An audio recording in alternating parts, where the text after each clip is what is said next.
Hello, આજે હું લઈને આવી છું પ્રોટીનથી ભરપૂર એવો સોયા ચંક્સ પુલાવ, જે ટેસ્ટી પણ છે અને હેલ્ધી પણ છે. તો ચાલો શરૂ કરીએ ફટાફટથી. એક વાસણમાં તેલ ગરમ કરવા રાખી દીધું હતું અને સાથે ઉમેરી છે લાંબી લાંબી પાતળી સમારેલી ડુંગળી, જેને સરસ સાંતળવાની શરૂ કરી છે.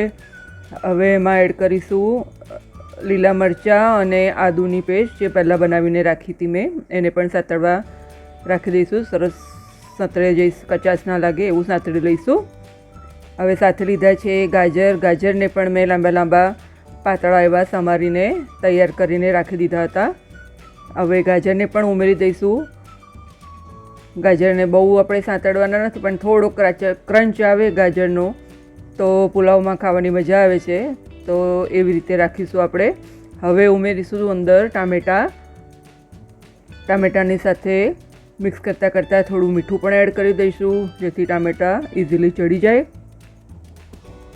અને મીઠું શાક સાથે વ્યવસ્થિત બધું ભળી જાય. હવે આ સ્ટેજ પર આપણે લેવાની છે સોયાવડી. તો સોયાવડી બધાને ખબર જ હશે કે માર્કેટમાં બહુ ઇઝીલી અવેલેબલ હોય જ છે. તો એ સોયાવડીને મેં ગરમ પાણીમાં 15 મિનિટ પલાળી રાખી છે અને પછી પાણી નિતારીને આ રીતે એનો ઉપયોગ કરવાનો છે. પાણી નિતારીને આ સ્ટેજ પર શાક સાથે સોયાવડીને ઉમેરી દેવાની છે. ત્યાર પછી એમાં ઉમેર્યો છે પિઝા પાસ્તા સોસ, 1 થી 2 ચમચી. બધું સરસ મિક્સ કરી દેવાનું છે. શેઝવાન સોસ હોય તમારી પાસે તો એ પણ તમે લઈ શકો છો. લસણની ચટણી હોય એ પણ લઈ શકો છો. હવે સાથે લીધું છે ગરમ મસાલા પાવડર. ગરમ મસાલો પણ તમે કિચન કિંગ મસાલો લેવો હોય તો પણ લઈ શકો છો, એ પણ સરસ લાગે છે. હવે સાથે લીધું છે પ્રોટીનનો બીજો સોર્સ, પનીર.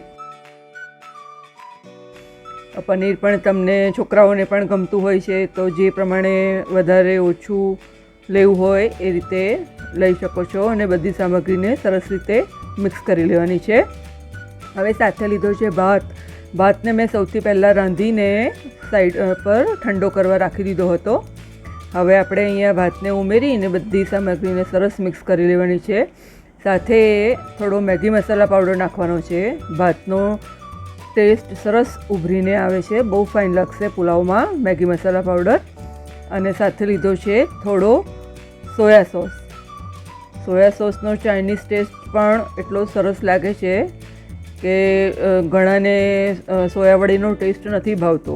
તો આ રીતે થોડોક ચાઇનીઝ ટચ આપીશું તો બહુ જ સરસ સ્વાદ લાગશે અને છોકરા નાના મોટા સૌને પસંદ પડશે જ ચોક્કસથી.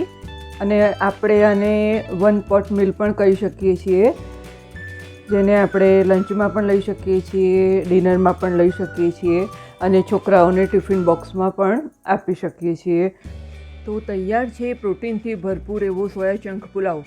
પ્રોટીન બાળકોના સર્વાંગી વિકાસ માટે, મસલ્સ ડેવલપમેન્ટ માટે ખૂબ જરૂરી છે. ઇનફેક્ટ દરેક ઉંમરની વ્યક્તિને પ્રોટીનની જરૂરિયાત હોય જ છે. તો આ રીતે સિમ્પલ, સરળ અને ક્વિક રેસિપી બનાવીને ચોક્કસ ખાવી અને ખવડાવવી જોઈએ. તો ચોક્કસથી ટ્રાય કરજો અને તમને મારી રેસિપીસ કેવી લાગે છે કમેન્ટ્સમાં જરૂરથી જણાવજો. Thank you.